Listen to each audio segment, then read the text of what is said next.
기도하겠습니다. 사랑과 은혜가 많으신 아버지 하나님, 주님의 은혜에 감사와 찬양을 드립니다. 아버지, 이 시간에도 우리와 함께하여 주시옵시고 우리가 진리를 알아가는데 부족함이 없도록 역사하여 주시옵소서. 하나님께서 우리에게 은사를 주시고 우리에게 소망을 가지라고 말씀을 하고 있사옵나이다. 정말 우리가 갖는 이 소망이 보이지 않는 소망이기 때문에 더욱 어렵다는 것을 잘 알고 있사옵나이다. 그러나 하나님께서 우리에게 믿음을 주시고 그 믿음으로 역사할 수 있도록 인도하시니 감사드립니다. 또 환난 중에 참으라고 말씀하고 있사옵나이다. 복음을 전하는 자들은 늘 환난을 당하게 되어 있사옵나이다. 그러나 하나님께서 우리에게 은혜를 주셔서 아직 환난을 당하지 않고 있사옵나이다. 설령 우리에게 환난이 온다 해도 우리가 그것을 참고 견디는 자가 될 수 있도록 역사하여 주시옵소서. 또한 우리에게 기도하라고 말씀을 하고 있사옵나이다. 생명에 대해서 늘 기도하는 성도가 될 수 있도록 도와주시옵소서. 우리의 정말 금대접의 향기가 하나님께 올라가는 놀라운 역사가 있을 수 있도록 도와주시옵소서. 모든 말씀 예수 그리스도의 이름으로 기도했습니다. 아멘. 로마서 12장 12절을 보겠습니다. 소망 중에 즐거워하며 환난 중에 참으며 기도에 항상 힘쓰며. 아멘. 열심을 품고 주를 섬기라. 하나님이 기뻐하시는 거룩한 산제사를 드리는 우리 성도입니다. 우리는 이미 하늘에 신령한 것을 다 받았습니다. 그리고 하나님께서 우리에게 직분을 주셨습니다. 물론 각각이 받은 은사는 다르다는 것을 성경에서 말씀하고 있습니다. 은사를 받았습니다. 그리고 이제 예수 그리스도의 복음을 전하는 자로 이 세상을 살아가고 있습니다. 이제 그 은사를 받은 성도는 선한 일에 열심하는 친백성이 되어야 한다고 말씀을 하고 있습니다. 우리가 영생을 받은 것은 우리 인생의 언어로 상상이 안 되는 선물이라고 말씀을 하고 있습니다. 생각해 보시기 바랍니다. 이 시대 율법주의자들이 얼마나 열심을 내고 있습니까? 그들은 생명을 살리는 자들이 아니라 저주를 받게 하는 자들인데도 그렇게 열심을 내고 있는 것을 볼 수 있습니다. 자기들이 열심을 내는 그것으로 얼마나 많은 생명이 사망에 이르는가를 모르고 저주를 받게 하는 율법을 지키는 일에 그렇게 열심을 내고 있습니다. 정말 안타깝습니다. 미련한 자가 열심을 내면 그것은 재앙입니다. 그런데도 기독교인들은 자기들이 무슨 일을 하는 줄을 모르고 열심을 내고 있습니다. 이스라엘의 바리새인들은 그래도 이해가 됩니다. 그들은 자기 조상이 하나님이었기 때문에 충분히 이해가 됩니다. 그러나 다릅니다. 이방인들은 하나님과 상관이 없는 백성이었습니다. 그러나 하나님께서 우리 이방인들을 긍휼히 여겨주심으로 예수 그리스도를 보내주셔서 우리에게 빛이 되게 하셨습니다. 그러나 그 이방인이 종교가 되고 나니까 이제 유대인들보다 더 열심을 내고 있습니다. 유대인들은 자기 백성들에게 열심을 냈지만 이방인들은 이 세상 모든 사람들에게 열심을 내고 있습니다. 그들이 선한 일을 하고 있습니까? 열심을 품고 일을 하고 있는 이 시대 기독교인들이 선한 일을 하고 있느냐는 말씀입니다. 그들은 선한 일이 무엇인지 악한 일이 무엇인지도 모르고 살아가고 있는 사람들입니다. 아니, 악을 미워하기보다는 악을 더 좋아하면서 살아가고 있습니다. 악을 행하고 있습니다. 그런 그들이 부지런하여 게으르지 않고 열심을 내고 있습니다. 주님께서 바리새인들에게 하신 말씀이 그대로 이루어지고 있습니다. 소경이 소경을 인도하다가 둘 다 구덩이에 빠진다고 말씀을 하고 있습니다. 하나님이 기뻐하시는 거룩한 산제사를 드리는, 그러니까 영적 예배를 드리는 성도가 열심을 품고 주를 섬겨야 하는데 악한 자가 열심을 내고 있습니다. 갈라디아서 말씀이 그대로 이루어지고 있습니다. 저희가 너희를 대하여 열심을 내는 것은 좋은 뜻이 아니요 오직 너희를 이간 붙여 너희로 저희를 대하여 열심을 내게 하려 함이라고 말씀을 하고 있습니다. 율법을 지키고 있습니다. 그들이 열심을 내는 것은 정말 좋은 뜻이 아닙니다. 그러나 이 시대 교회는 율법을 지키지 않는 교회가 없습니다. 그들이 열심을 내는 것은 좋은 뜻이 아니라고 성경에서 분명히 말씀하고 있지만 성경을 보면서도 도무지 깨닫지를 못하고 있습니다. 성경을 보면서도 저희가 누군지를 모르고 있습니다. 할례 한 가지입니까? 그것이 아니라 율법을 대표하는 것이 할례라는 것을 알고 있어야 합니다. 사도 바울이 이 시대에 받지도 않는 할례를 가지고 갈라디아서를 기록했다고 생각하지 마시기 바랍니다. 아니, 하나님께서 사도 바울에게 이 갈라디아서를 기록하게 하셨다고 생각하지 마시기 바랍니다. 그런 하나님 같으면 우리는 성경을 볼 필요도 없고 믿을 필요도 없다는 것을 알아야 합니다. 그렇지 않습니까? 하나님께서 이 시대 기독교인들이 할례를 받지 않을 것을 모르셨다면 우리는 하나님을 믿을 이유가 없습니다. 아니, 믿어보아야 구원을 받을 수 없다는 것을 알아야 합니다. 갈라디아서는 할례라는 율법을 받은 갈라디아에 있는 교회 안에 있는 사람들에게 쓴 편지입니다. 할례 안 받습니다. 지금 이 시대 교회가 할례를 받고 있습니까? 그렇다면 우리는 갈라디아서를 볼 필요성이 없습니다. 볼 필요성도 없는 성경을 보고 있다면 우리의 믿음은 거짓이 되고 우리가 바라는 것 역시 거짓이 될 가능성이 아주 높다는 것을 알고 있어야 합니다. 할례 악한 일입니다. 미워하시기 바랍니다. 그 할례는 율법을 대표하고 있습니다. 율법 악한 일입니다. 미워하시기 바랍니다. 성령을 받은 성도는 당연히 미워하고 있습니다.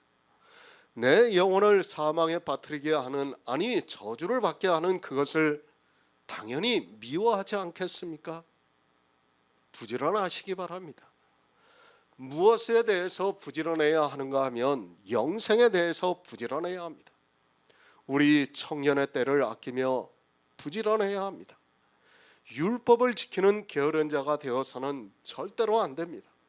율법을 지키면 우리는 그만큼 시간을 빼앗기게 되고 또 그 율법의 행위를 함으로 해서 영생을 얻는 일에 게으를 수밖에 없습니다. 게으르지 마시기 바랍니다. 율법을 지키지 말라는 말씀입니다. 그 율법을 지키는 일을 함으로 해서 선에 속할 수 없습니다. 늘 깨어서 영생을 사모하는 마음을 가지고 성경을 보아야 하고 지혜를 구하면서 성령의 감동을 받아야 합니다. 더구나 교회 안에서 자기 몸으로 거룩한 산제사를 드리고 있는 성도는 더욱 그렇게 살아가야 한다고 말씀을 하고 있습니다. 하나님은 영이십니다. 우리는 하나님의 친백성입니다. 그러니까 예수 그리스도의 영이 거하고 있는 백성이라는 말씀입니다.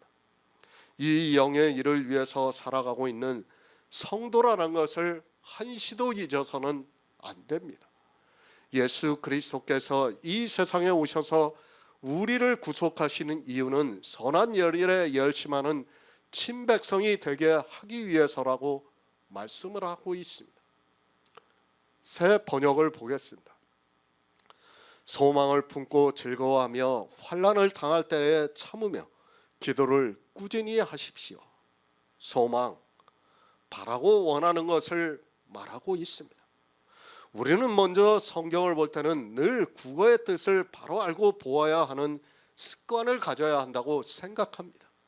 그러나 이 시대 목사들은 국어를 너무 모르고 있습니다.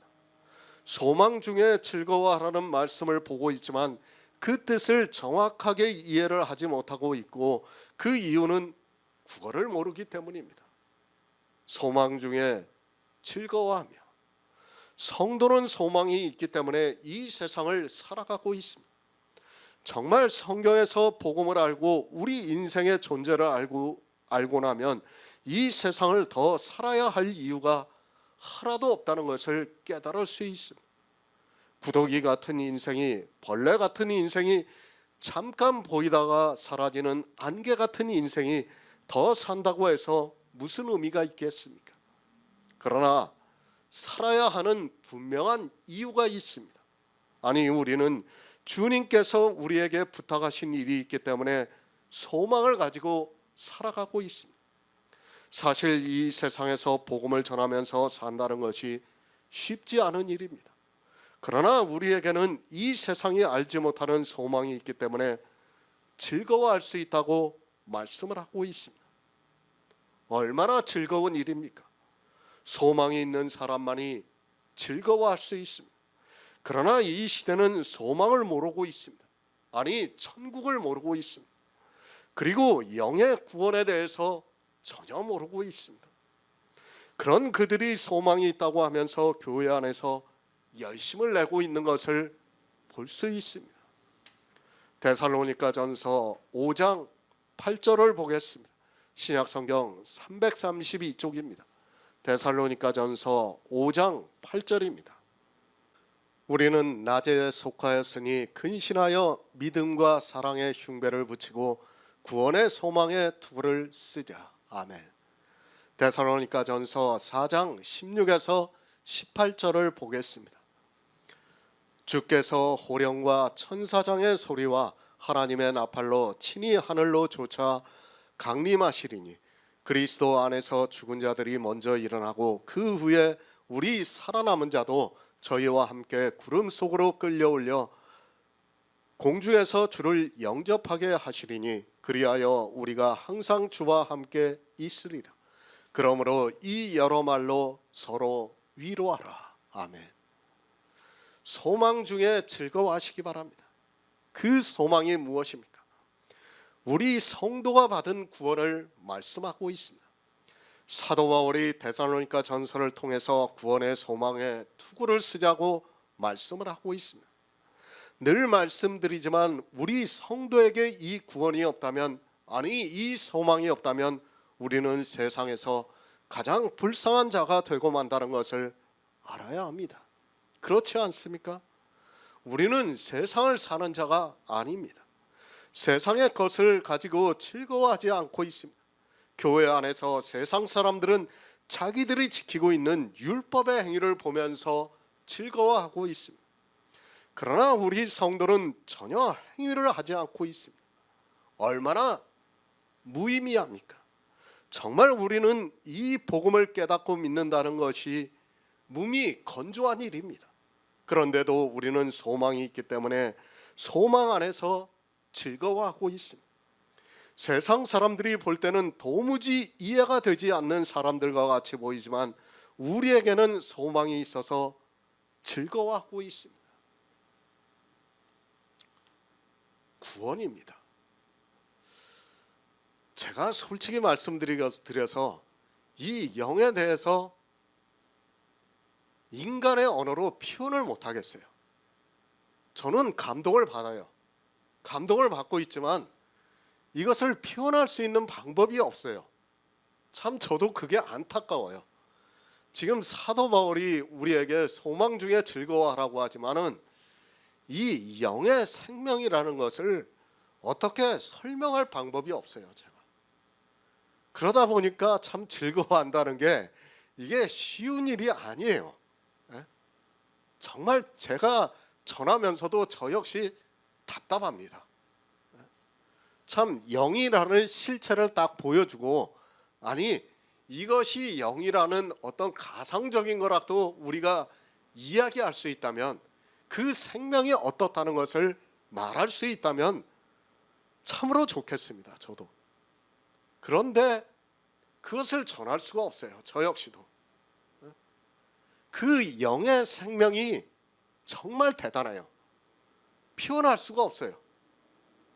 썩지 않는 것이라는 것 정도. 그러니까 우리 언어로 표현할 수 있는 게 썩지 않는 것이에요. 우리 인생의 언어로 생각해 보세요. 아니 우리 이성으로 생각해 보시기 바랍니다. 어떻게 썩지 않을 수 있습니까?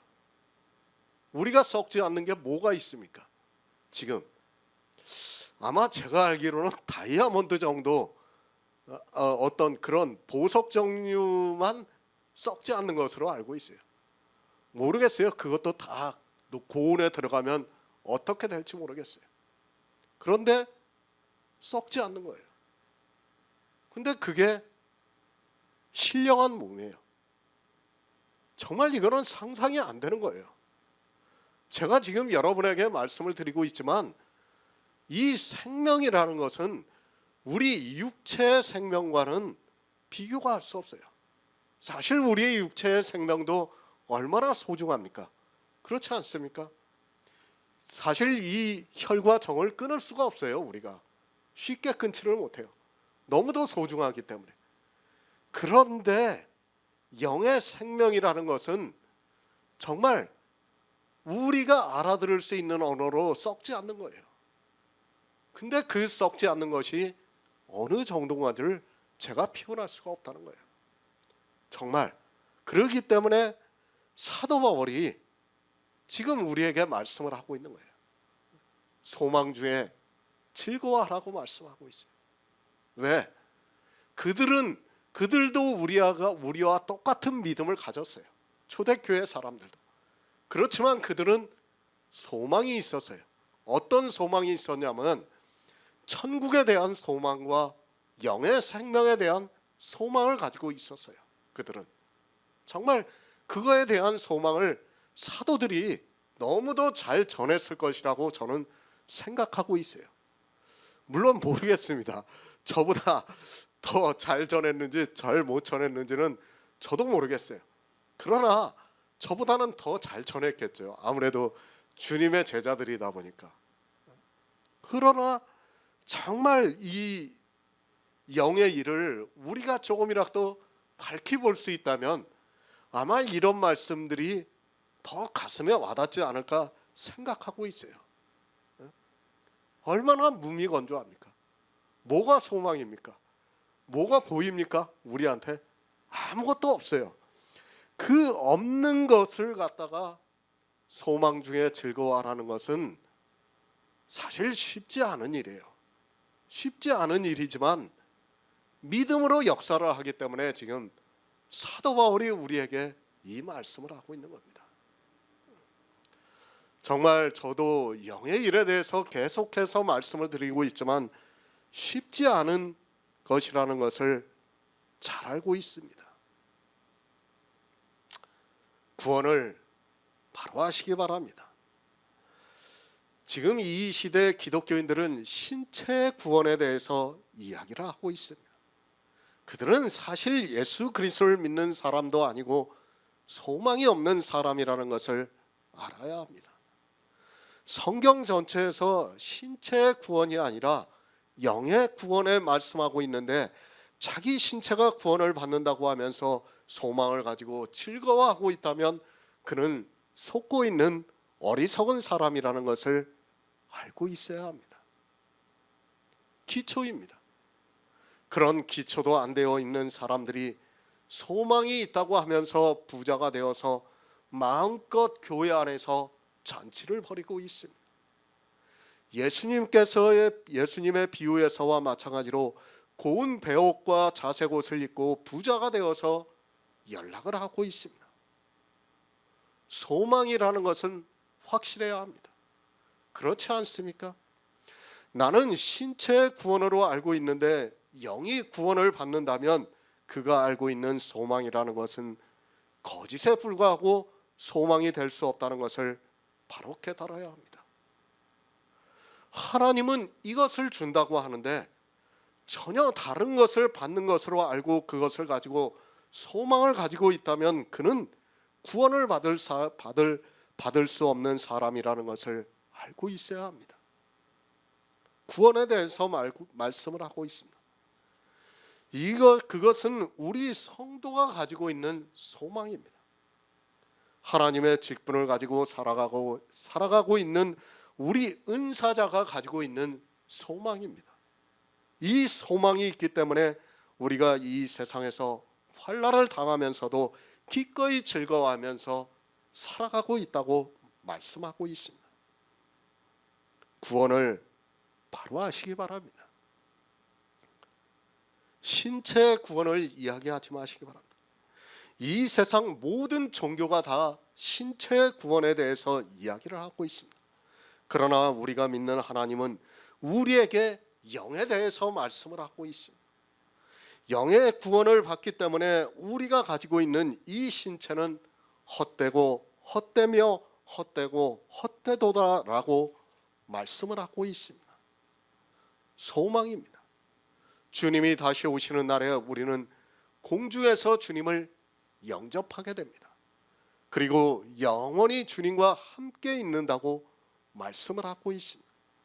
이것은 우리 신체가 아니라 우리 영이 거하시는 그리스도의 영으로 말미암은 일이라고 말씀을 하고 있습니다. 데살로니가전서 4장의 말씀은 설교로 이미 올려드렸기 때문에 성도님들이 깨닫고 있으리라고 믿고 있습니다.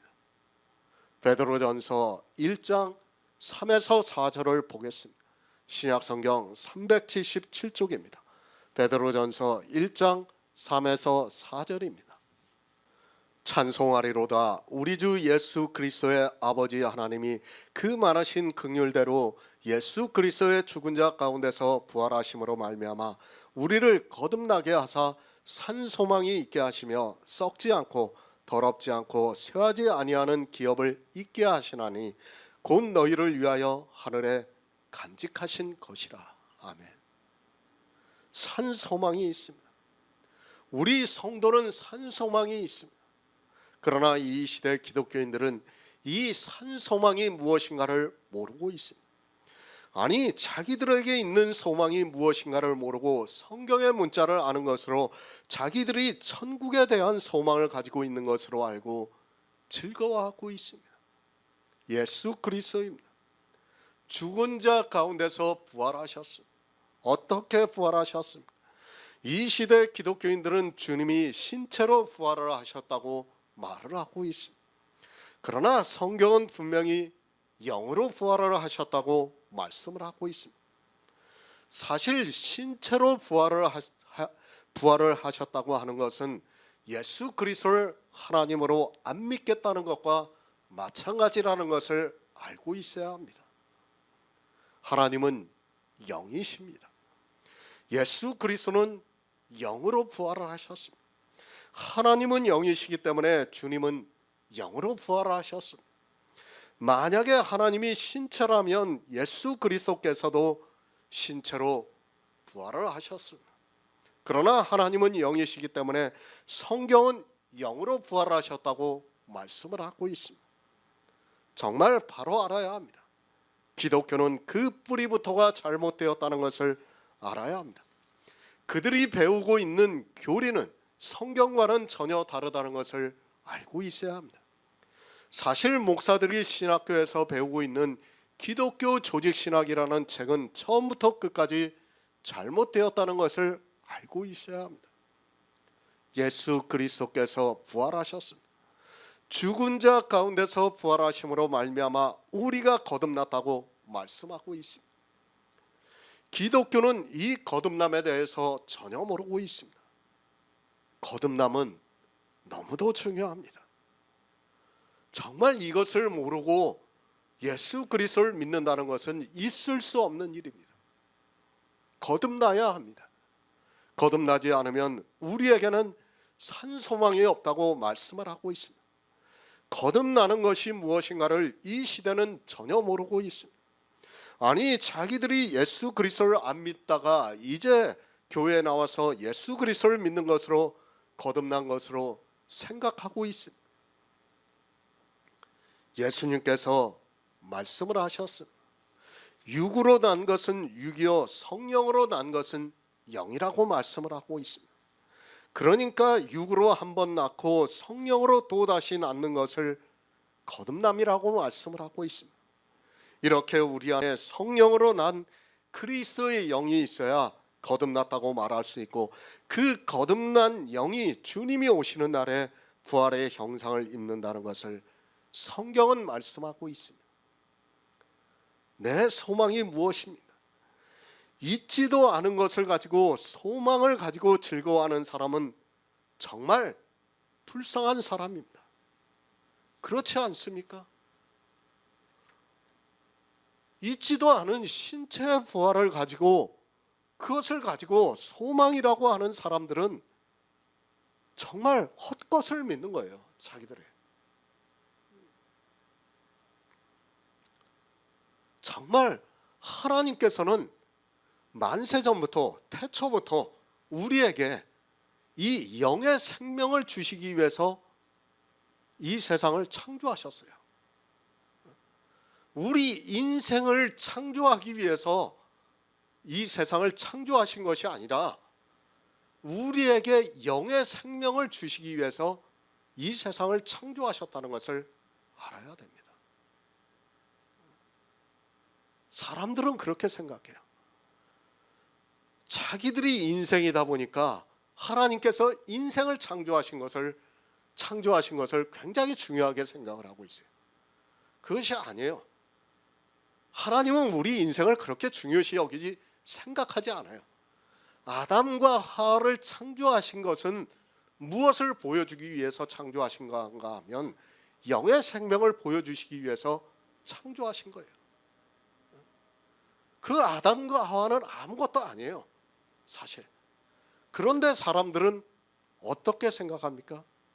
이 혈과 정에 매여 있다 보니까, 그리고 인생에 어떤 지식이 있다 보니까, 감성이 있다 보니까 이 인생을 창조하신 것을 굉장히 중요하게 생각을 하고 있어요.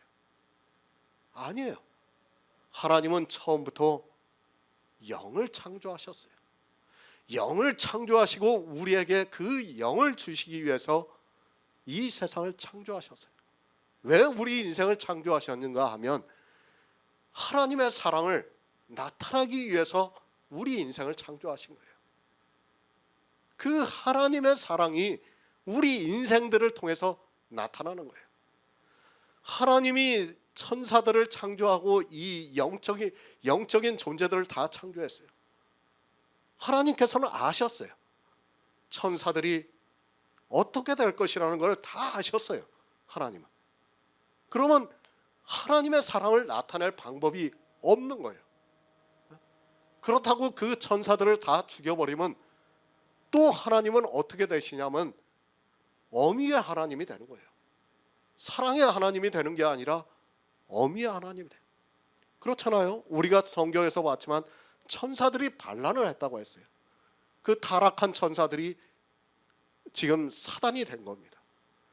그 타락한 천사들을 그냥 하나님은 죽이실 수도 있었어요. 죽이실 수도 있지만 또 타락 안 한다는 보장이 있습니까? 없어요. 그 보장이 없는 거예요.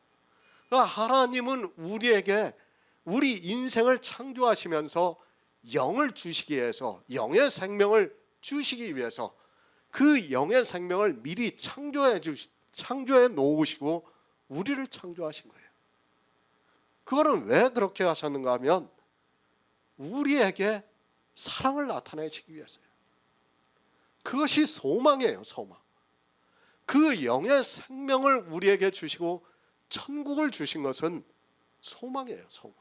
우리가 정말 이 소망을 가지고 있는 성도만이 즐거워할 수 있다는 거예요.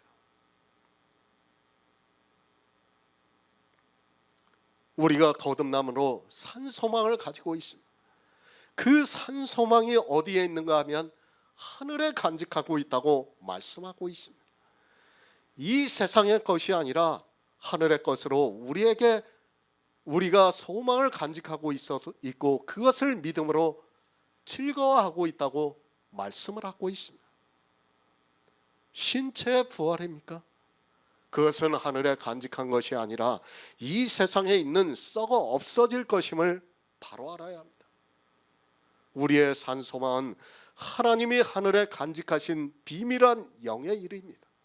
그런데 이 시대는 성경을 보면서도 이 영의 일을 말씀하는 것이 아니라 세상과 같이 신체의 부활에 대해서 이야기를 하고 있습니다.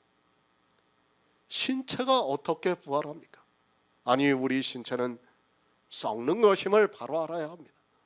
썩는 것으로 부활을 한다고 말씀하고 있지 않습니다.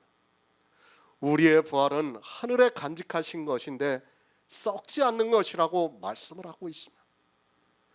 이 세상에 있는 모든 것은 다 썩어지고 오직 하늘에 있는 것만 썩지 않습니다. 그것이 무엇인가 하면 우리에게 거듭난 영이라는 말씀입니다. 소망을 바로 하시기 바랍니다. 이 시대 기독교는 정말 안타까워요. 이 영의 일에 대해서 이야기를 하면 거의 이단 취급을 해요. 아니, 이단 취급을 하는 게 아니라 아예 처음 들어보는 얘기예요. 처음 들어. 대화가 안 돼요. 대화가 더 이상. 참으로 이거는 불행한 일이에요.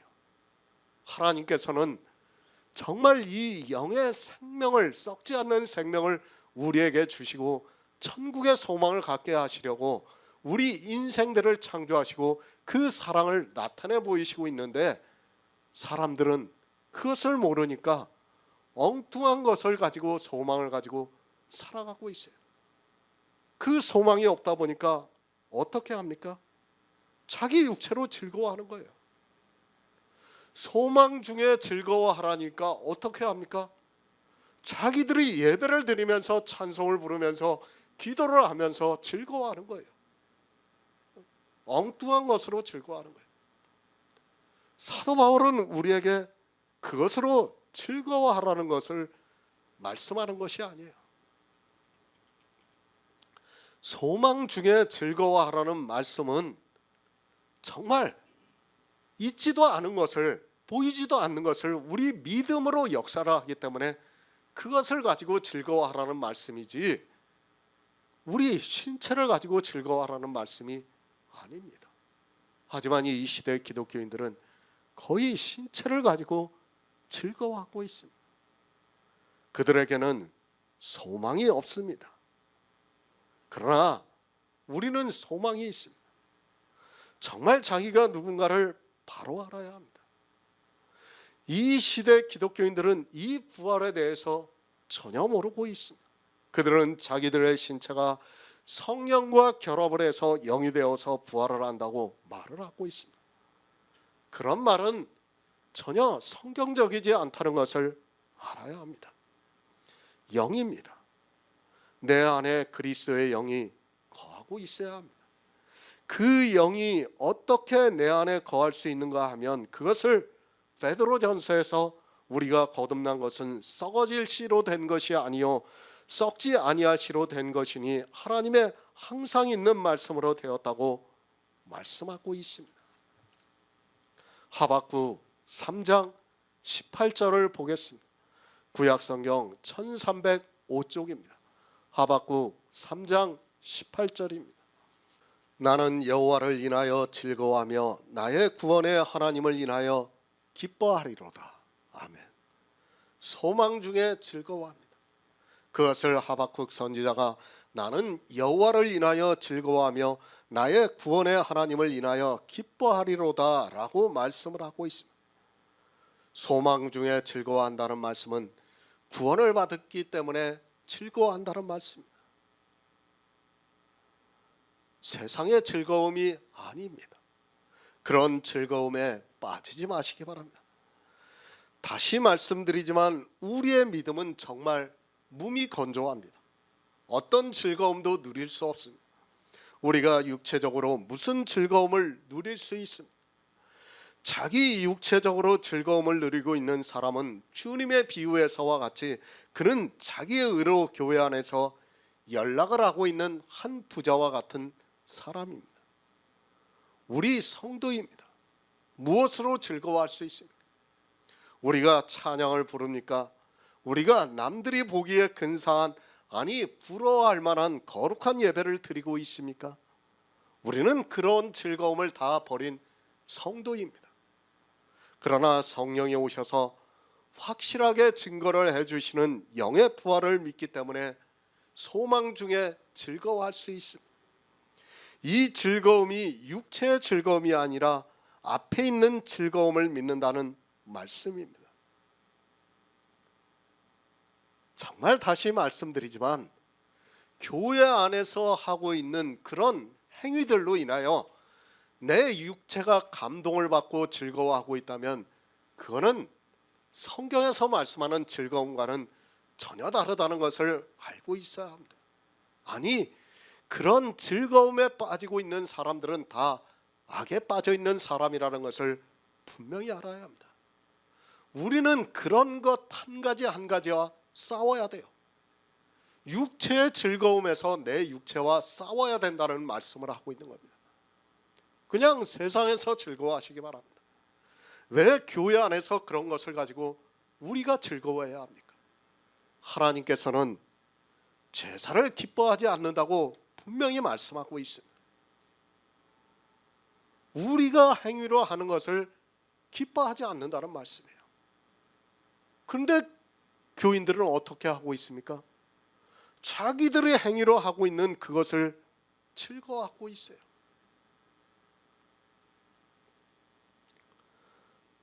우리는 믿음이 있기 때문에, 이 믿음에 든든히 서 있기 때문에 앞에 있는 즐거움을 보고 살아가고 있습니다. 그것을 즐거워하라는 말씀이지 이 세상에서 즐거워하라는 말씀이 아닙니다. 소망입니다. 먼저 이 소망을 알아야 합니다. 그런 성도만이 믿음으로 역사를 해서 즐거워할 수 있습니다. 내 육체가 즐거워하는 것이 아니라 앞에 있는 즐거움을 바라보고 있다는 말씀. 그 앞에 있는 즐거움이 바로 우리의 영이고 천국이라는 것을 성경이 우리에게 가르쳐주고 있습니다. 세상에서 즐거워하지 마시기 바랍니다. 그런 즐거움으로 내 육체로 그런 즐거움을 내 육체로 누리려고 하지 마시기 바랍니다. 사실 우리가 찬양을 불러봐서 다 알고 있지 않습니까? 정말 우리가 찬양을 부르면 얼마나 감동이 됩니까? 그게 다 즐거움이에요. 예배를 드려봐서 알고 있지 않습니까? 정말 예배를 드리고 뒤돌아서 나오면 내가 정말 예수 그리스도를 믿는 사람과 같고 정말 믿음이 좋은 사람과 같이 느껴져요. 기도를 해봐서 다 알지 않습니까? 그런 즐거움을 우리에게 요구하고 있지 않습니다. 우리는 그런 즐거움이 아니라 정말 소망 중에서 정말 몸이 건조하지만 이 영의 일을 깨닫고 즐거워하라는 말씀입니다. 그런 것으로 즐거워하는 그들은 나중에 자기들에게 임할 고통을 모르고 자기 육체의 즐거움을 교회 안에서 누리고 있는 것입니다. 요한복음 16장 33절을 보겠습니다. 신약성경 177쪽입니다. 요한복음 16장 33절입니다. 이것을 너희에게 이름은 너희로 내 안에서 평안을 누리게 하려 함이라. 세상에서는 너희가 환난을 당하나 담대하라. 내가 세상을 이기었노라 하시니라. 아멘. 요한복음 16장입니다. 예수님께서 성경에 대해서 말씀을 하고 있습니다. 이제 예수님께서 십자가를 지시기를 말씀을 하고 있습니다. 이 말씀을 듣자 제자들이 마음에 근심을 하고 있습니다. 예수님께서 언제까지 자기들과 함께 하실 것이라고 생각했는데 주님이 십자가를 지시고 이제 죽임을 당한다고 하시니까 아직 성령이 오시지 않은 제자들로서는 속된 말로 하늘이 무너지는 것과 같았습니다. 그런 그들에게 성령을 말씀하고 있습니다. 내가 너희를 고아와 같이 버려두지 않겠다고 말씀을 하고 있습니다. 그러면서 내가 실상을 말하노니 내가 떠나가는 것이 너희에게 유익이라고 말씀을 하고 있습니다. 내가 떠나가지 아니하면 보혜사가 오시지 않을 것이고 내가 가면 그를 너희에게 보내시리라고 말씀을 하고 있습니다. 그리고 성령에 대해서 말씀을 하고 있습니다. 이 모든 말씀을 마치시면서 주님께서 제자들에게 이 말씀을 하신 것은 너희로 내 안에서 평안을 누리게 하려 함이라고 말씀을 하고 있습니다. 그러면서 너희가 세상에서는 환난을 당하나 담대하라. 내가 세상을 이겼다고 말씀을 하고 있습니다. 제자들입니다. 주님께서 환난을 당한다고 말씀을 하고 있습니다. 어느 세상입니까? 물론 이 세상에서도 환난을 당합니다. 사실 진리는 이 세상에서도 환난을 당하게 되어 있습니다. 그러나 가장 큰 환난을 어디서 당하는가 하면 교회라는 세상에서 당하게 된다는 것을 알아야 합니다. 교회입니다. 교회는 구원의 방주가 아닙니다. 광야라고 말씀을 하고 있습니다. 이 광야는 세상을 의미하고 있습니다. 이 시대는 교회를 마치 구원의 방주가 되는 것으로 생각하는 사람들이 너무 많이 있습니다.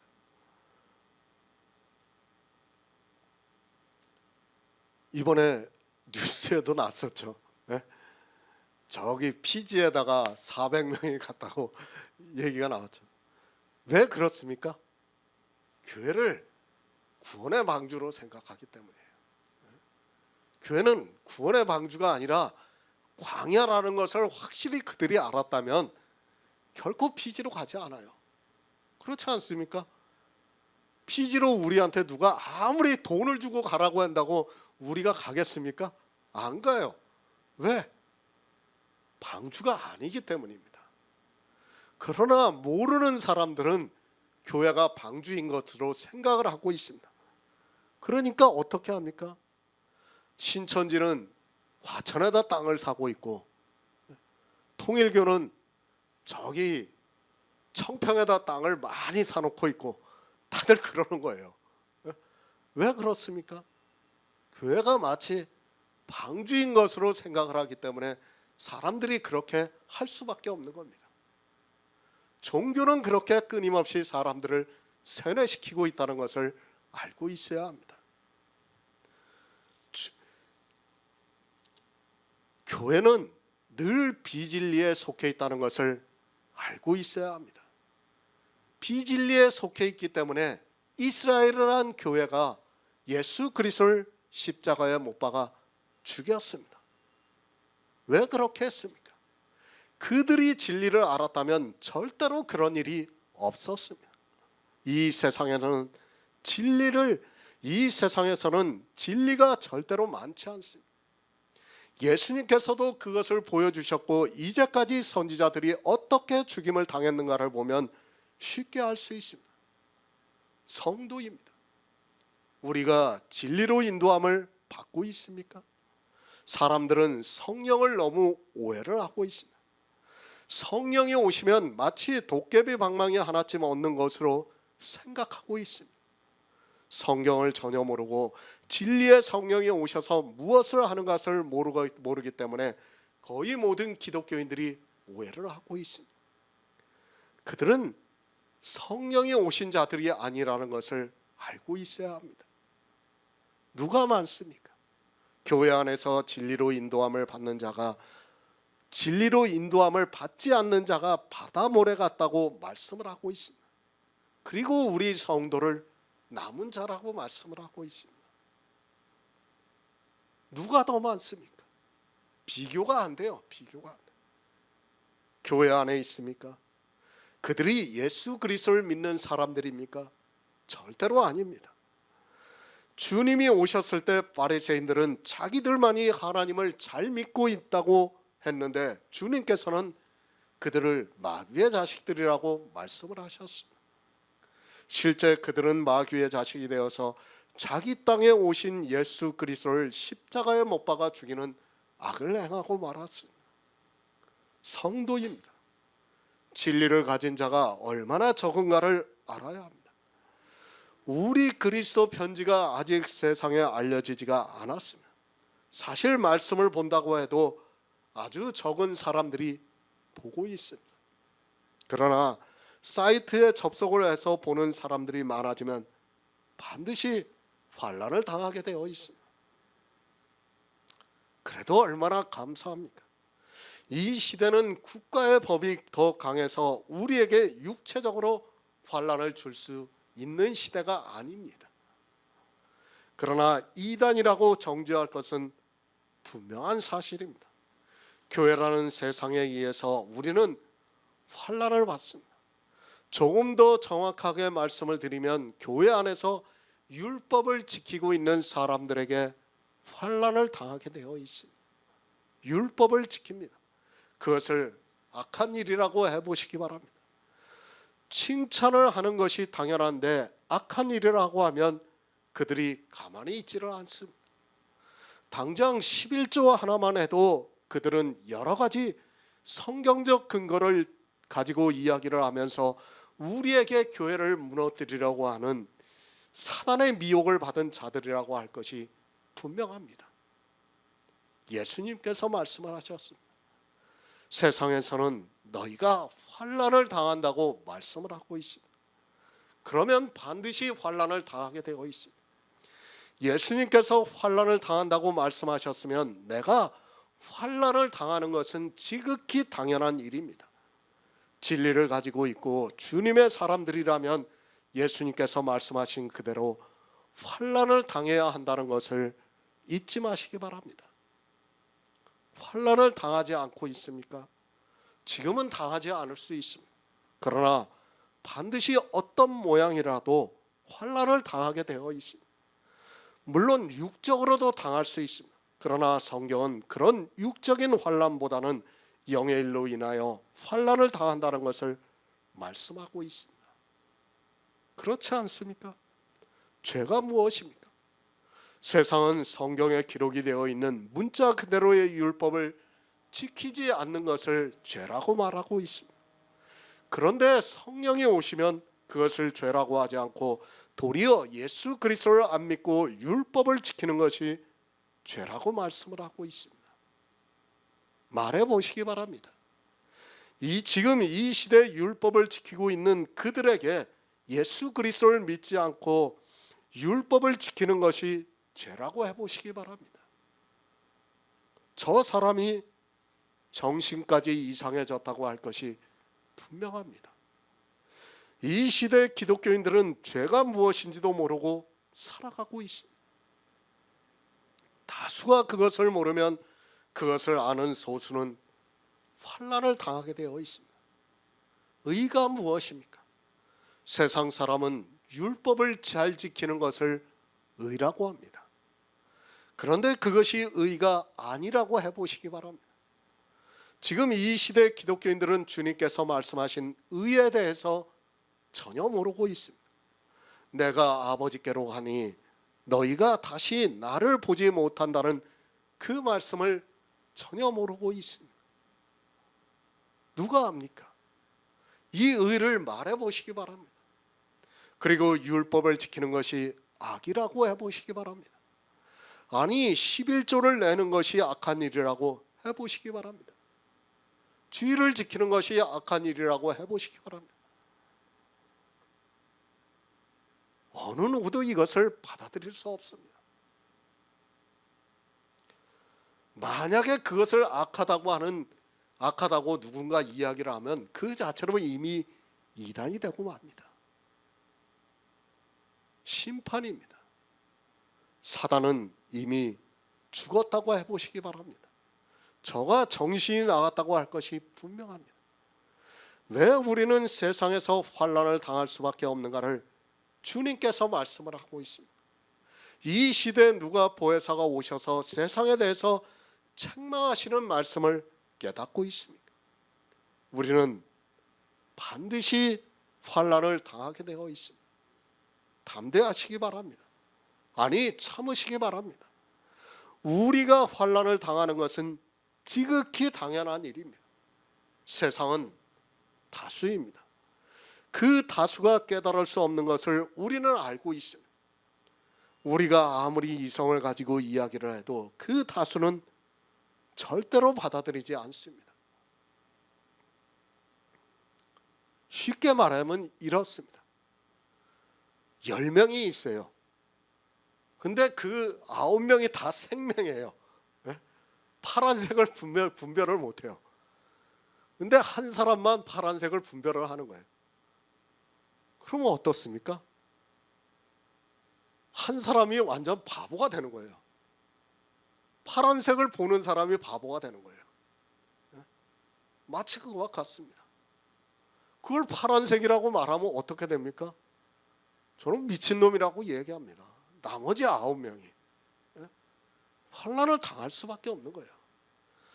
우리가 복음에 대해서 이야기를 하는 순간 세상은 우리에게 환난을 줄 수밖에 없어요. 물론 지금 시대가 발달을 해가지고 종교의 자유가 있다 보니까 참 우리에게는 너무도 행복한 시대예요. 그러나 여러분이 그걸 알아야 돼요. 중세 시대예요. 감히 삼위일체를 누가 반대하는 이야기를 해보시기 바랍니다. 바로 신고 들어가요. 그 사람 바로 끌려갑니다. 천주교의 지하실에 가면 온갖 고문 기구들이 다 있어요. 그냥 소리도 없이 죽어요, 그 사람. 국가의 법이 어디 있습니까? 법을 초월하고 있어요, 그 사람들은. 지금이니까 제가 이렇게 마음 놓고 떠들어도 여러분에게 말씀을 드려도 아무 위해를 받지 않는 거지.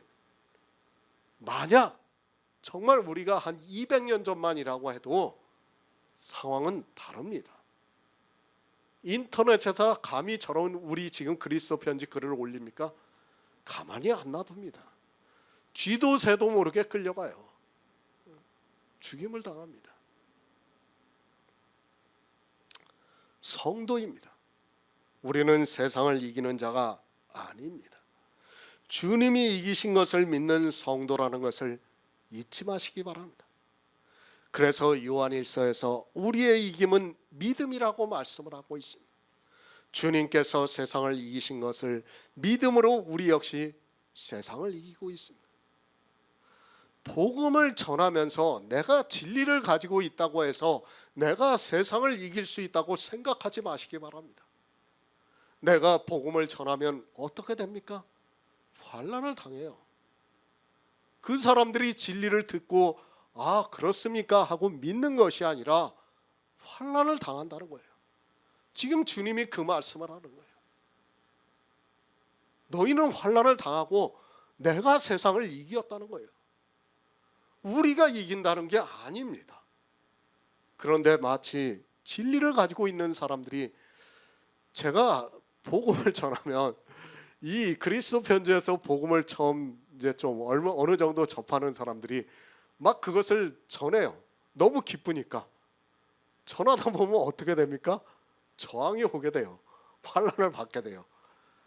그러면 저한테 이제 하소연을 해요. 제가 할 수 있는 말이 있습니까? 없어요. 우리는 환난을 당할 수밖에 없어요. 지금은 세상이 참 좋아진 거니까 우리가 복음을 전해도 저놈 좀 요즘 혼자 있더니 좀 이상하게 됐어 그러고 말지. 예? 생각해 보세요. 옛날 같으면 어림도 없는 일이에요. 이게 종교 시대가 발달할 때, 종교가 발달한 시대에서는 상상할 수 없는 일이에요. 그들이 얘기하는 것에서 한 가지라도 벗어나면 반드시 환난을 당하게 되어 있습니다. 그것을 지금 주님께서 우리에게 말씀하고 있는 겁니다. 복음을 전하면 그 즉시 환난이 오게 되어 있어요. 고린도후서 4장 17절을 보겠습니다. 신약성경 290쪽입니다. 고린도후서 4장 17절입니다. 우리의 잠시 받는 환난에 경한 것이 지극히 크고 영원한 영광에 중한 것을 우리에게 이루게 함이니. 아멘. 환난 중에 참으시기 바랍니다. 우리 인생입니다. 에덴에서 아담이 죄를 짓는 순간 우리는 사단을 이길 수 없는 존재가 되고 말았습니다. 만세전에 예수 그리스도 안에서 우리를 예정하시고 예수 그리스도로 말미암아 우리에게 영을 주시고 그 영이 부활을 해서 천국에 들어가게 하셨습니다. 우리 육체입니다. 환난을 당하게 되어 있습니다. 실제 육체로도 환난을 당하고 영적으로도 환난을 당하게 되어 있습니다. 그것을 사도 바울은 우리가 낙심하지 아니하노니 겉사람은 후패하나 우리 속은 날로 새롭다고 말씀을 하고 있습니다. 겉사람입니다. 그것은 육체를 가지고 있는 우리 인생을 말씀하고 있습니다. 이 인생은 아무리 의롭게 살려고 노력을 해도 안 됩니다. 그것을 후패하다고 말씀을 하고 있습니다. 이 후패하여 사라지는 것을 받아들여야 하는데 기독교인들은 그 겉사람을 새롭게 하려고 노력을 하고 있습니다. 안 됩니다. 우리 겉사람은 안 됩니다. 왜 안 되는가 하면 우리 육체는 죄로 인하여 후패하게 되어 있습니다. 그리고 결국에는 사망이 찾아오고 썩어 없어진다는 것을 말씀하고 있습니다. 그런 썩어 없어지는 인생이지만 하나님께서는 우리를 구원하시기 위해서 예수 그리스도를 보내주시고 영으로 거듭나게 하고 있습니다. 인생입니다. 환난의 연속이라고 해도 틀리지가 않습니다. 그래서 우리가 잠시 받는 환난은 경하다고 말씀을 하고 있습니다. 인생 80년을 생각하면 절대로 잠시가 아닙니다. 그러나 하나님의 시간에서는 그저 저만하에 불과하다는 것을 알아야 합니다. 잠시입니다. 어느 정도 잠시인가 하면 마치 안개가 끼었다가 사라지는 것과 같이 잠시 받는 환난이라고 말씀을 하고 있습니다. 그러나 우리 인생들은 그 환난이 때로는 너무 크고 너무 길게 느껴지기도 합니다. 아니, 초대교회 같은 경우에는 생명까지도 빼앗기는 환난이 왔습니다. 우리는 성도입니다. 잘 이해하시기 바랍니다. 복음을 잘못 이해를 하면 허무주의에 빠질 수 있습니다. 우리는 없는 것을 믿는 것이 아니라 확실한 소망을 가지고 믿기 때문에 하나님께서 믿음을 주신 성도는 절대로 허무주의에 빠지지 않는다고 믿고 있습니다. 왜 그런가 하면 우리의 소망은 영혼의 닷 같아서 튼튼하고 견고하여 휘장 안으로 들어간다고 말씀하고 있습니다. 그런 소망이 우리에게 있습니다. 그래서 우리는 환난 중에서도 참을 수 있습니다. 사실 이 시대 우리는 거의 환난을 당하지 않고 살아가고 있습니다. 초대교회나 중세시대에 비하면 우리는 환난이라고 할 것도 없습니다. 얼마나 감사합니까? 사실 이 시대를 살아가고 있는 것은 너무도 감사한 일이에요. 그러나 아시기 바랍니다. 환난이 올 수도 있습니다. 그때 그것을 참을 수 있느냐는 것은 하나님의 능력이라는 말씀입니다. 초대교회 성도들은 환난이 왔어도 참을 수 있었습니다. 그들에게는 영혼의 닷 같은 믿음이 있어서 소망을 가지고 참을 수 있었습니다. 참으시기 바랍니다. 우리 인생은 아무것도 아닙니다. 그것을 사도 바울은 보이는 것은 잠깐이라고 말씀을 하고 있습니다. 우리가 지금 눈으로 보고 있는 이 모든 것은 정말 잠깐입니다. 육체의 생명이 끊어지는 순간에 있는 사람들에게 인생은 정말 잠깐이라는 것을 알 수 있습니다. 경하다고 말씀하고 있습니다. 아무것도 아니라고 말씀을 하고 있습니다. 물론 지금은 아프고 때로는 견딜 수 없다는 것을 왜 사도 바울이 모르겠습니까? 그러나 우리가 소망으로 가지고 있는 천국과 영의 생명과 부활을 생각하면 이 모든 것은 아주 잠깐이라는 것을 말씀하고 있습니다. 그래서 초대교회 수많은 순교자들은 기꺼이 자기 생명까지도 내놓았던 것을 볼 수 있습니다. 스데반 집사를 생각해 보시기 바랍니다. 그가 어떻게 복음을 들었는지는 모르겠습니다. 그러나 단 한 번의 설교를 하고 그는 이스라엘에 의해서 돌에 맞아 죽었어요. 돌에 맞아 죽으면서까지도 자기 백성을 생각하면서 저희가 알지 못하고 그렇게 한다고 하면서 주님께 자기 백성을 용서해 달라고 말씀을 하고 있습니다. 어떻게 가능합니까? 저 역시도 마찬가지입니다. 솔직히 그럴 용기는 없습니다. 만약에 정말 그런 일이 있다면 두려워할 것이 분명합니다. 그러나 하나님께서 역사를 하시면 또한 가능하다고 믿고 있습니다. 그것은 우리에게 소망이 있고 그 소망은 영혼의 닷 같아서 튼튼하고 견고하여 휘장 안으로 담대히 들어갈 수 있기 때문입니다. 정말 얼마나 감사합니까? 저는 이런 말씀들을 볼 때마다 정말 하나님께서 우리를 어떻게 구원해 주시는가를 느낄 수 있어요. 제가 여러분에게 다 표현은 못하지만 정말 이 영의 일이라는 것은 하나님의 사랑이 모든 게 담겨져 있는 거예요. 그것을 소망해야 돼요. 우리는 없는 것을 소망하는 것이 아닙니다. 확실한 거예요.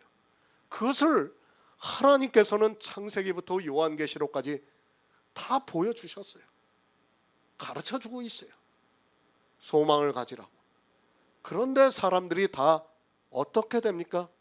종교에 빠져서 자기들이 무엇을 하고 있는지를 모르고 있습니다. 소망입니다. 영의 생명이 있는 자만이 소망을 가질 수 있어요. 그리고 그 소망이 정말 영혼의 닷 같아서 튼튼하고 견고해가지고 우리가 휘장 안으로 담대히 들어갈 수 있게 만들어주고 있다는 거예요. 얼마나 감사한 일입니까? 정말 우리 성도들에게 이 소망을 주시고 우리에게 하나님의 사랑을 보여주시고 있습니다. 누가복음 21장 36절을 보겠습니다. 신약성경 133쪽입니다. 누가복음 21장 36절입니다. 이러므로 너희는 장차 올 이 모든 일을 능히 피하고 인자 앞에 서도록 항상 기도하고 깨어 있으라 하시니라. 아멘. 기도. 이 세상의 모든 종교가 기도를 하고 있습니다. 기독교인들이 오해를 많이 하고 있습니다. 기도가 자기들의 전유물이나 되는 것과 같이 생각하고 있는 사람들이 많이 있습니다. 아니, 하나님을 믿는 자기들만이 기도를 하는 사람인 것으로 생각하고 있습니다. 그러나 이 세상 모든 종교는 다 기도를 하고 있다는 것을 알아야 합니다. 기도는 샤머니즘입니다. 제가 성경에서 말씀하는 기도가 샤머니즘이라는 것이 절대로 아닙니다. 그러나 이 시대 기독교인들이 하고 있는 기도는 거의 다 샤머니즘에 빠져 있다고 보는 것이 맞습니다. 아니, 자기들이 기도를 하면서도 그것이 샤머니즘적인 행위라는 것을 모르고 있습니다. 무당이 기도를 합니다. 솔직히 말씀을 드리면 무당이 더 많이 기도를 하고 있습니다. 세상 속된 말로 영험하다고 하는 무당들은 늘 기도를 하고 있다는 것을 알아야 합니다. 왜 그들이 기도를 합니까? 자기들에게 찾아오는 사람들의 문제를 해결하기 위해서 그렇게 기도를 하고 있고, 또 기도를 부탁을 하는 사람들이 있어서 기도를 하고 있다는 것을 알아야 합니다. 목사들한테만 기도 부탁하는 걸로 알죠? 아니에요. 저는 솔직히 말씀을 드려가지고 제가 경험상으로 아는 사람 통해서 무당집을 몇 번 가봤어요. 제가 저들이 정말 뭘 하는가 보기 위해서 가본 사람이에요. 근데 정말 그들도 기도 열심히 해요. 제가 알고 있는 무당 하나는 한 달에 두세 번을 산기도를 들어가요. 왜 산기도를 들어가는가 하면, 물론 이제 점을 잘 치기 위해서도 들어가고, 둘째는 기도를 부탁을 해요. 자기한테 오는 사람들이 이 문제를 위해서 기도를 부탁해요. 그러면 그들이 기도를 해요. 진짜 가서 기도를 해요. 진짜 유명하다고 하는 우리가 아는 산들이 있잖아요. 그런데 들어가서 일주일씩 들어가서 기도를 해요. 정말 놀라울 정도로 그들이 기도를 하고 있어요. 왜 그렇게 기도를 합니까? 문제를 해결하기 위해서예요. 육체의 문제를 해결하기 위해서 그렇게 기도를 하는 겁니다. 기도 문제 심각합니다. 이 시대는 예배, 찬송, 기도가 진리를 가로막고 있다고 해도 별로 틀린 말이 아닙니다. 예배와 찬송은 나중에 기여가 되는 대로 말씀을 드리기로 하고, 오늘은 기도에 대해서만 말씀을 하겠습니다. 이 시대 기독교인들의 기도와 무당의 기도와 차이가 무엇입니까? 내용은 같습니다. 다만 그 기도의 대상이 다릅니다. 기독교인들은 예수 그리스도의 이름으로 기도를 하고 있고, 무당은 자기가 섬기는 신의 이름으로 기도를 하고 있습니다. 기독교인들이 들으면 참으로 기분 나쁘다고 할 수 있지만 사실을 말씀드립니다. 기도입니다. 누구에게 하는 것은 중요하지 않습니다. 아니, 내가 예수 그리스도의 이름으로 기도를 해서도 그 기도를 들어줄 수 있는 자가 누군가를 바로 알고 기도를 해야 합니다. 그렇지 않습니까? 이 세상을 누가 가지고 있습니까? 제가 늘 말씀드리지만, 지난번에도 며칠 전에도 제가 이걸 일반 사람하고 얘기를 했어요. 이 세상은 다 사단이 가지고 있다. 그러면 이 세상의 것을 가지고 기도하는 것은 누구에게 기도를 하는 거냐? 사단에게 기도하는 거다. 아무리 예수 그리스도의 이름을 내가 기도를 했어도 이 세상에 있는 것을 가지고 기도를 하는 순간에는 사단에게 기도를 하는 거예요. 하나님이 우리에게 줄 수 있는 건 뭡니까? 생명이에요. 생명. 영이에요. 영. 그거 외에는 아무것도 없어요. 제가 늘 말씀을 드려요. 그 외에 다른 것을 가지고 기도를 하는 것은 다 누구에게 하는 겁니까? 사단에게 하는 거예요. 사단에게. 내가 예수 그리스도의 이름으로 기도를 했느냐 아니냐, 이건 중요하지 않습니다. 내가 아무리 하나님을 찾고 예수 그리스도를 찾고 있다고 해도 내 기도의 내용이 누가 들어줄 수 있는 것인가를 바로 알고 기도를 해야 됩니다. 입 밖에서 내지 마시기 바랍니다. 제가 분명히 말씀을 드립니다. 구원의 문제 외에는 우리가 기도하면서 입 밖에서도 내서는 안 됩니다. 사람이니까 마음속으로 바랄 수는 있어요. 그죠? 솔직히 말해서 저도 마찬가지예요.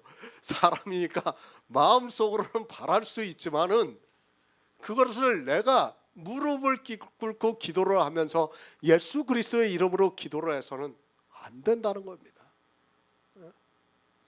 바라는 것까지도 잘못이라고 제가 말씀드리는 건 아니에요. 바랄 수는 있어요. 우리가 인간이니까 얼마든지 그럴 수는 있어요. 그러나 기도가 되어서는 안 된다는 거예요.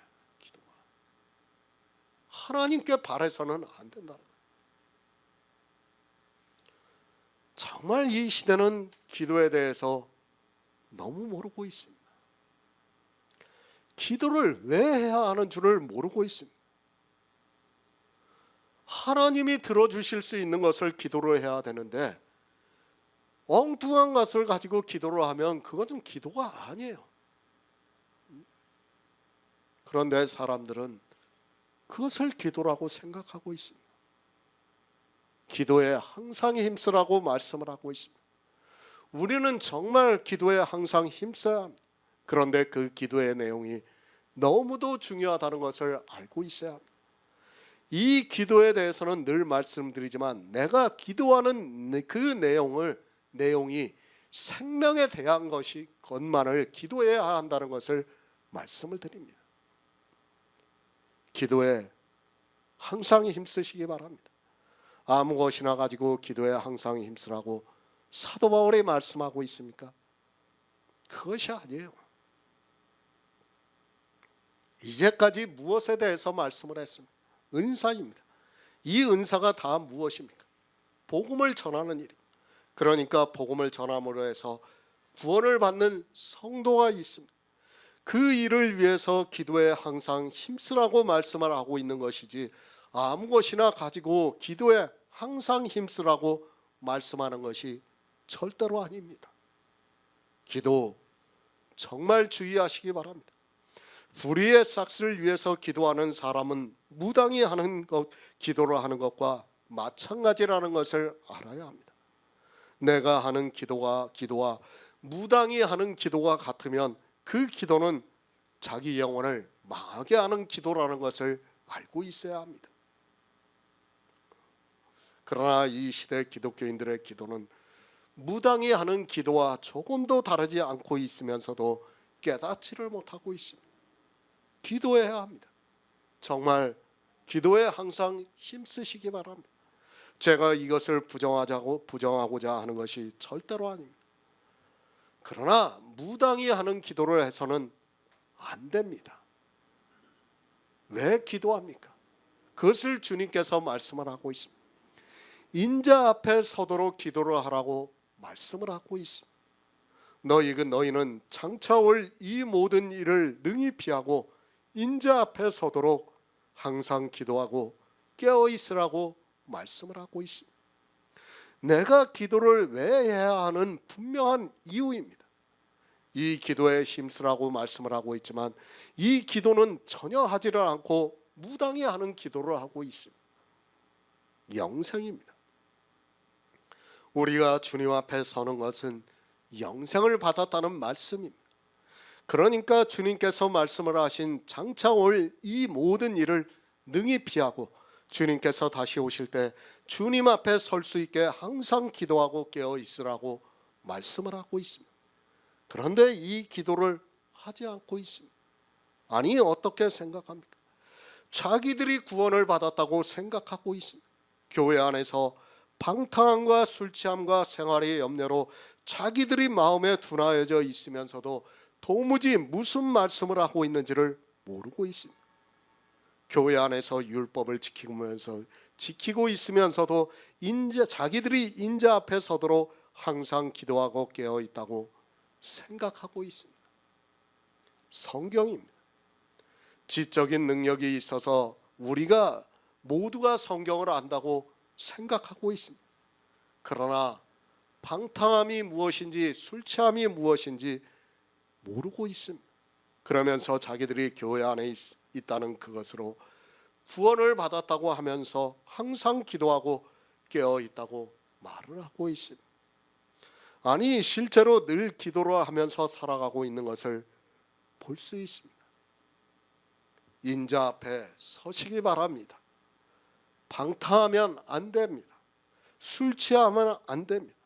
생활의 염려로 마음이 둔하여지면 안 됩니다.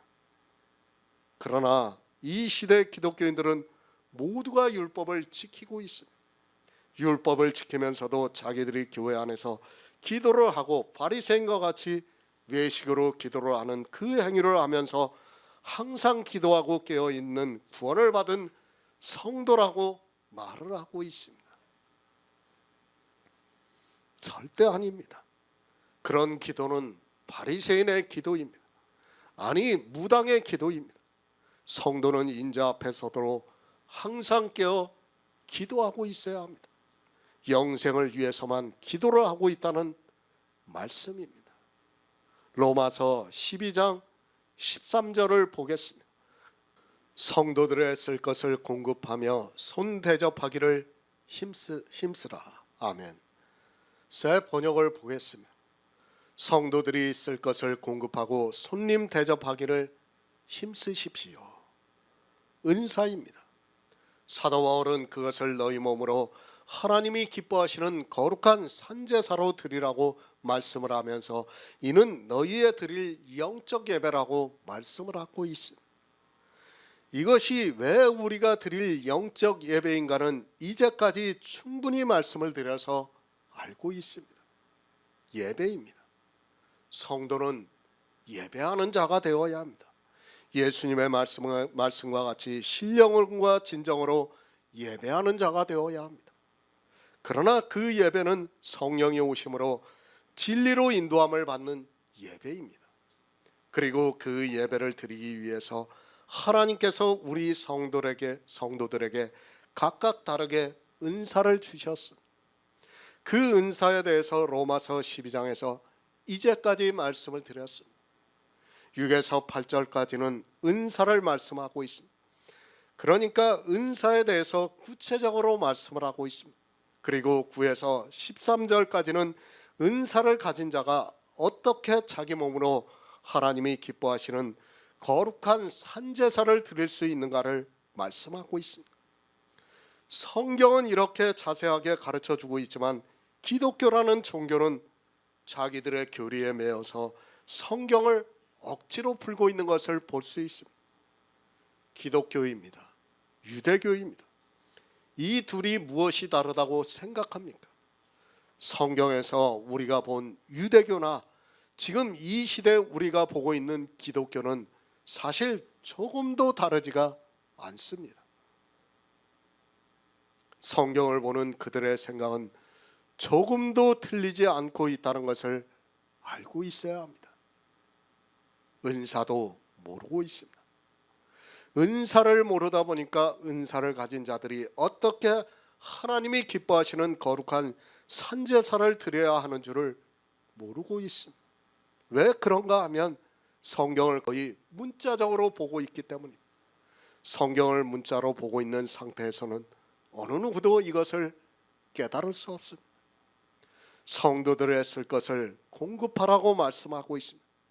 이 말씀을 보고 앞뒤 문장은 전혀 생각하지도 않고 있습니다. 아니, 은사를 알아야 하고 또 하나님이 기뻐하시는 거룩한 산제사를 어떻게 드려야 하는 줄을 알아야 하는데 그것을 모르다 보니까 심지어는 교회 안에서 교인들 중에 가난한 자가 있으면 도움을 주고 있는 것을 볼 수 있습니다. 율법주의 교회일수록 더욱 그렇습니다. 제가 알기로는 율법주의에 깊이 빠져 있는 교회일수록 이런 말씀을 거의 문자적으로 보고 교회 안에서 그런 일을 하고 있는 것을 볼 수 있습니다. 실제 물질적으로 부유한 사람이 어려운 사람들을 도와주는 일을 많이 하고 있는 것을 보았습니다. 성경은 영의 일입니다. 늘 말씀드리지만 한시도 잊어서는 안 됩니다. 영의 일을 생각하면서 성경을 보아야 하는데 이 시대는 영의 일을 모르다 보니까 성경을 보면서 육체적으로 그 일을 하려고 하고 있습니다. 지금 누구에게 이 말씀을 하고 있습니까? 은사를 받은 사람들입니다. 그러니까 6에서 8절까지의 은사를 받은 교회 안에 있는 사람들에게 이 말씀을 하고 있습니다. 그들이 받은 은사를 행함으로 해서 하나님이 기뻐하시는 거룩한 산제사가 되고 그것이 성도들의 쓸 것을 공급하는 일이 된다는 것을 사도 바울이 말씀하고 있습니다. 육의 일이 아니라 영의 일을 말씀하고 있습니다. 은사자들입니다. 그들은 교회 안에서 최소한 집사 이상의 직분을 가진 사람들입니다. 지금 이 시대의 집사가 아니라 초대교회 집사는 우리가 성경을 보아서 잘 알고 있지만 성경을 가르치고 복음을 전하는 일을 했습니다. 그 사람들이 교회 안에서 이제 막 복음을 들은 성도들에게 성도들의 쓸 것을 공급하는 일을 말씀을 하고 있습니다. 신명기 15장 8절을 보겠습니다. 구약성경 286쪽입니다. 신명기 15장 8절입니다. 반드시 내 손을 펴서 그에게 펴서 그 요구하는 대로 쓸 것을 넉넉히 구워주라. 성도입니다. 이 세상의 사람이 아닙니다. 지금 기독교는 본질에서 너무도 벗어나 있는 것을 볼 수 있습니다. 아니, 그들에게 성령이 오시지가 않아서 성경을 아무리 보아도 이런 말씀들을 깨달을 수 없습니다. 다시 말씀드리지만 누가 이런 일을 하는가를 정확히 알고 이 말씀을 보아야 합니다. 성도들의 쓸 것입니다. 교회 안에 있는 성도들의 쓸 것이 무엇입니까? 이 세상을 살아가는 데 있어서 부족한 것입니까? 쉽게 말씀드려서 초대교회에는 종들도 있고 해서 그들은 정말 끼니를 배불리 먹을 수 없었습니다. 그들에게 먹을 것을 주라고 사도 바울이 이 말씀을 하고 있습니까? 절대로 아닙니다. 물론 우리가 교회 안에서 형제가 굶고 있다면 당연히 육적으로 그를 도와주어야 합니다. 그러나 성경은 그런 것을 말씀하고 있지 않습니다. 성도들의 쓸 것이 무엇인가를 신명기를 통해서 가르쳐주고 있습니다. 성도는 이 세상을 사는 것이 아니라 오직 천국의 소망을 가지고 살아가고 있고 그 천국을 전하는 것이 바로 하나님이 기뻐하시는 거룩한 산제사라고 말씀을 하고 있습니다.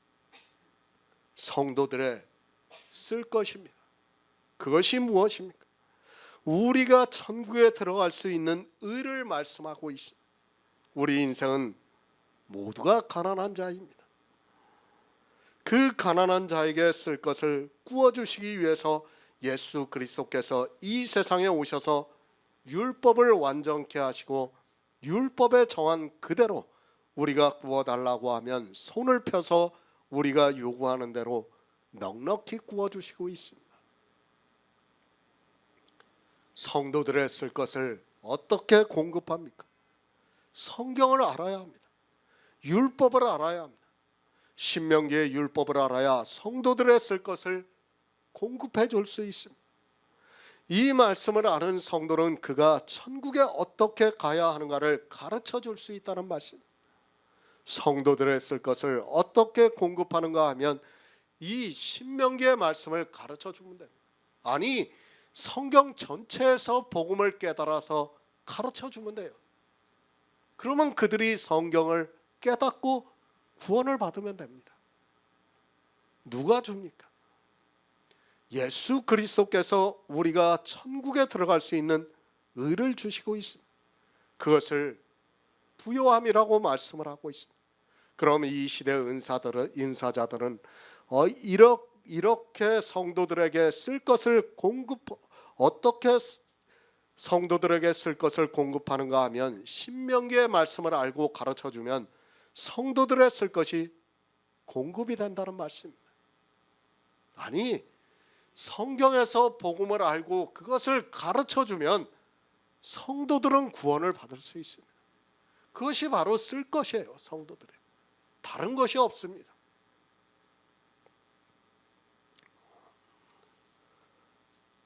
우리는 성도입니다. 왜 예수 그리스도를 믿는가를 잘 알고 있습니다. 성도는 오직 천국만을 사모하고 있습니다. 이 세상에서 살아가는데 필요한 것을 바라는 것이 아니라 오직 천국을 사모하고 있습니다. 천국을 가는 데 쓸 것은 우리가 성경에서 복음을 알아서 주면 되는 겁니다. 그것을 사도 바울은 은사자들을 통해서 성도들의 쓸 것을 공급하라고 말씀을 하고 있습니다. 다른 것 구하지 마시기 바랍니다. 그리고 다른 것을 주려고도 하지 마시기 바랍니다. 지금 이 시대 기독교의 목사들은 진리를 전혀 모르고 있습니다. 이런 말씀을 보고 여러 가지 이 세상을 살아가는 데 있어 필요한 것을 자기들이 주려고 하는데 그것으로 도리어 교인들이 사망에 이르고 있다는 것을 모르고 있고 목사와 교인들이 서로 그것을 주고받으려고 하고 있습니다. 빌립보서 4장 19절을 보겠습니다. 신약성경 323쪽입니다. 빌립보서 4장 19절입니다. 나의 하나님이 그리스도 예수 안에서 영광 가운데 그 풍성한 대로 너희 모든 쓸 것을 채우시리라. 아멘. 성도들의 쓸 것을 공급하며 누가 공급하고 있습니까? 물론 주님께서 우리가 천국에 들어가는 것을 구워주시고 있습니다. 그러나 이제 교회에 나온 사람은 성경을 보아도 진리로 인도함을 받을 수 없습니다. 그들을 위해서 하나님께서는 각 사람에게 은사를 주시고 있고 그 은사자를 통해서 예수 그리스도께서 이루신 구속의 일을 전해서 성도들의 쓸 것을 공급하게 하고 있습니다. 이것이 예배입니다. 우리가 몸으로 하는 거룩한 산제사라고 말씀을 하고 있습니다. 사도 바울도 이 일을 했습니다. 그가 이방의 복음을 전하면서 한 일이 무엇인가 하면 성도들의 쓸 것을 공급했습니다. 그것을 빌립보서에서 나의 하나님이 그 그리스도 예수 안에서 영광 가운데 그 풍성한 대로 너희 모든 쓸 것을 채우시리라고 말씀을 하고 있습니다. 너희 모든 쓸 것을 채우시리로다. 사도 바울도 이 일을 했습니다. 그가 예수 그리스도를 만나고 나서 계시를 받은 후에 이방의 복음을 전했습니다. 그리고 그가 이방의 성도들에게 무엇을 공급했는가 하면 그들이 천국에 들어갈 수 있는 의를 얻게 하기 위해서 성경에서 복음을 알아서 공급을 했습니다. 누구나 할 수 있는 일이 아닙니다. 그래서 로마서에서 은사를 각 사람에게 주셨다고 말씀을 하고 있습니다.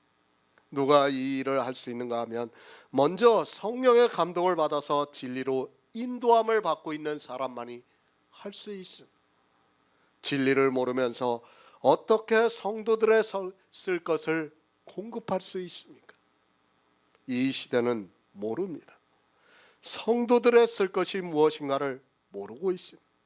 사도 바울은 성경을 통해서 성도들의 쓸 것이 무엇인가를 정확하게 가르쳐주고 있지만 성경을 전체적으로 보는 것이 아니라 그 문장과 단어만을 보다 보니까 이런 말씀들을 깨닫지를 못하고 있고 성도들의 쓸 것을 어떻게 주어야 하는가를 모르고 교회 안에서 예수 그리스도를 믿는다고 말을 하고 있습니다. 성도들의 쓸 것이 어디 있습니까? 그리스도 예수 안에서 영광 가운데 그 풍성한 대로 있다고 말씀을 하고 있습니다. 우리가 천국을 가는 일입니다. 오직 예수 그리스도를 믿음으로 의롭다 하심을 받아서 갈 수 있습니다. 어떻게 의롭다 하심을 받을 수 있는가 하면 주님께서 우리 가난한 자들을 위해서 구워주심으로 해서 갈 수 있다는 것을 말씀하고 있습니다. 오직 예수입니다.